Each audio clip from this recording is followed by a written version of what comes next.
Secrets, secrets, secrets. They have always intrigued humankind from time immemorial, which is why we will go to any length and spend billions of dollars to uncover them. One of the most expensive secrets humans have not been able to resist is up there when you raise your head to the sky, the universe.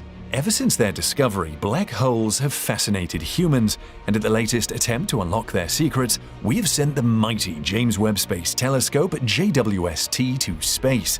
Join us as we dive into the James Webb Space Telescope's terrifying discovery of black holes that changes everything. How far is too far to seek information? How far into the past can you dig for something before you give up?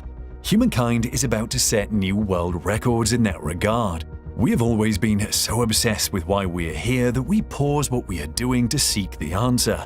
Now the answer is taking us to deep space and billions of years into the past, and we have a potent weapon to aid us in the search for the meaning of life, the James Webb Space Telescope, or JWST for short. The JWST is not the first space telescope humans have put in space to spy on whatever or whoever is out there.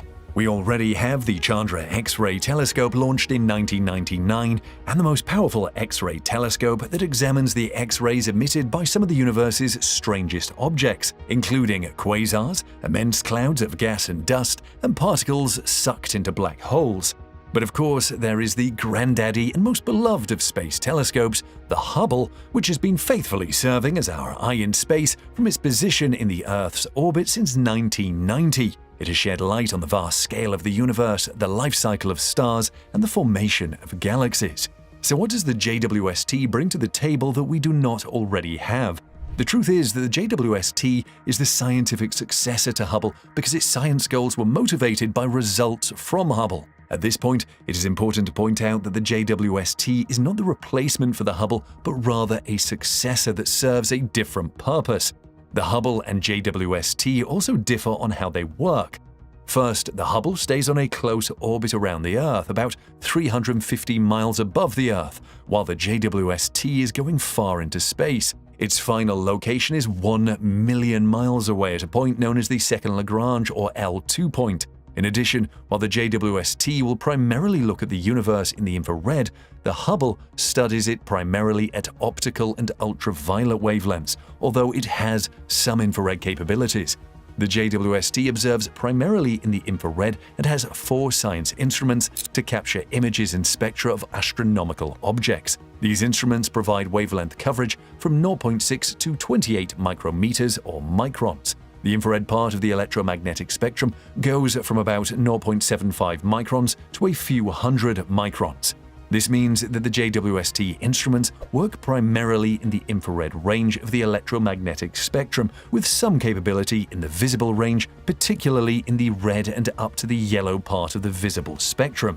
In terms of size, the JWST is the largest space telescope we have ever launched, so much so that the team had to fold it up to fit it on the launch rocket. It has an approximately 6.5-meter diameter primary mirror, which gives it a significantly larger collecting area than the mirrors available on the current generation of space telescopes. Hubble's mirror, for example, is much smaller at 2.4 meters in diameter, and its corresponding collecting area is 4.5 meters square. This gives the JWST around 6.25 times more collecting area. The JWST has a significantly larger field of view than the NICMOS camera on Hubble, covering more than about 15 times the area. It also has significantly better spatial resolution than is available with the infrared Spitzer space telescope. One of the most distinctive features of the JWST is the sun shield that is meant to keep it at the extra cold temperature that it needs to work. A cold temperature is required so that there will be no interfering infrared emissions. This shield is one of the most complicated objects ever launched into space. It contains 5 layers of specially made materials that must be positioned accurately for the system to work. Each layer is about 21 meters in length and 14 meters at its widest point. To get how wide this is, just picture Serena Williams playing tennis on a standard court. These shield layers were so large that they had to be folded up and then unfolded as the telescope journeyed to its permanent abode. The Hubble has been visited by humans for repairs, but that is not even remotely possible with the JWST, at least for now. So everything had to be just right the first time. NASA estimates it has enough fuel to function for 10 years, after which, if possible, it could be refueled, and if not, will remain as a silent $10 billion century in outer space. However, within that 10 years, the JWST will deeply expand our knowledge of why we are here and how we got here. Our story of the universe began about 14 billion years ago with what scientists have called the Big Bang. Clumps of lurid blues and purples known as cosmic microwave background radiation reveal minute variations in temperature and density.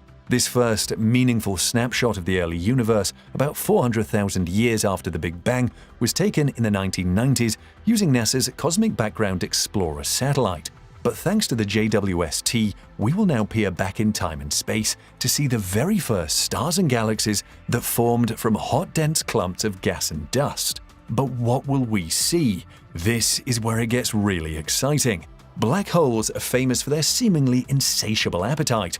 They swallow everything around them. If you favor sci-fi films, you would have seen them eating up the bad guy spacecraft in the grand finale. However, black holes are real. They swallow everything because they are compact, dense concentrations of matter in space, a region with such a strong gravitational pull that not even light can escape. A stellar mass black hole with a mass of tens of times the mass of the Sun can likely form in seconds after the collapse of a massive star. Relatively small black holes can also be made through the merger of two dense stellar remnants called neutron stars. A neutron star can also merge with a black hole to make a bigger black hole, or two black holes can collide. Mergers like these can make black holes quickly and produce ripples in space-time called gravitational waves. Scientists worldwide have been observing Sagittarius A, the supermassive black hole at the center of the Milky Way galaxy. They know the black hole exists, evidenced by its gravitational effects, but imaging it has proven elusive. Sagittarius A won't be the first black hole to be imaged. In April 2019, a group of more than 200 astronomers from all over the world unveiled the very first image of a black hole. They used the Event Horizon Telescope, or EHT, an array of radio telescopes to image the black hole at the center of the galaxy Messier 87, or M87. The EHT team compiled the image from 8 telescopes on 5 continents, working over an observing period of 7 days. M87 is located about 55 million light-years from Earth and weighs in at about 6.5 billion times the mass of the Sun, much larger than Sagittarius A. However, scientists are more interested in Sagittarius A being the center of our galaxy. The JWST will now spearhead the effort to image this black hole. It is located about 27,000 light-years from us and is 4 million times the mass of the Sun. So what makes Sagittarius A challenging to image, even though it is closer to us and smaller than M87? Well, the first image of a black hole revealed the silhouette of the black hole surrounded by a glowing halo of fiery gas. Nicknamed a ring of fire, the hot gas formed a circular shape around the black hole's event horizon. In the process, it confirmed predictions of what a supermassive black hole looks like. However, the view of Sagittarius A is also distorted by plasma, or cloudy ionized gas, that stands in the way between ground-based telescopes and the black hole as they look through the plane of the Milky Way galaxy. Sagittarius A also has flickering flares in the material surrounding it, which alter the pattern of light on an hourly basis. Sagittarius A is the only known supermassive black hole to have this kind of flare. While that has made capturing an image of the region very difficult, it also makes Sagittarius A even more scientifically interesting. The JWST is our best shot at uncovering the secrets of Sagittarius A. Apart from its powerful capabilities, the telescope is positioned in such a way that will give it an uninterrupted view of Sagittarius A throughout its cycles of flaring and calm. That's because, as stated earlier, the JWST will be occupying a position 1 million miles away from Earth at the Lagrangian point 2 gravitationally stable point. The L2 orbit is just perfect because it ensures that the telescope can stay facing away from the Sun at all points, protecting itself against the light and heat of the star. JWST's orbit also keeps the telescope out of the shadows of both the Earth and Moon, allowing it to have an unobstructed view of the universe for the entire duration of its orbit. In contrast, the Hubble Space Telescope goes in and out of the Earth's shadow every 90 minutes, affecting its output. Using multi-wavelength observations of Sagittarius A by EHT, Webb, and other telescopes, will help scientists better understand the mechanisms that govern these cosmic beasts. One of the things that scientists want to understand about Sagittarius A is what sparks its flares, how they peak and later dissipate. This not only helps scientists study black holes, but it will also give them better insight into the Sun and its flares. However, NASA did not send a $10 billion telescope to look at a single black hole. The JWST will also tell how new stars in our galaxy are born. Actually, stars are born in a massive cloud of gas and dust known as a nebula. And over the years, the Hubble Space Telescope has captured stunning images of these stellar nurseries in the Milky Way. But because nebulas are so dusty, it's hard to see what's happening under the clouds. However, the JWST is even more powerful in the infrared range. It will see even deeper into the dark splotches in the image on the right. The images will be stunning. The JWST will also tell us if there is another planet like the Earth out there. Knowledge of planets outside our solar system is relatively recent. It wasn't until the advent of planet-hunting telescopes that survey the sky, such as the Kepler Space Telescope and its replacement, the Transiting Exoplanet Survey Satellite, TESS, that we detected thousands of planets orbiting alien stars.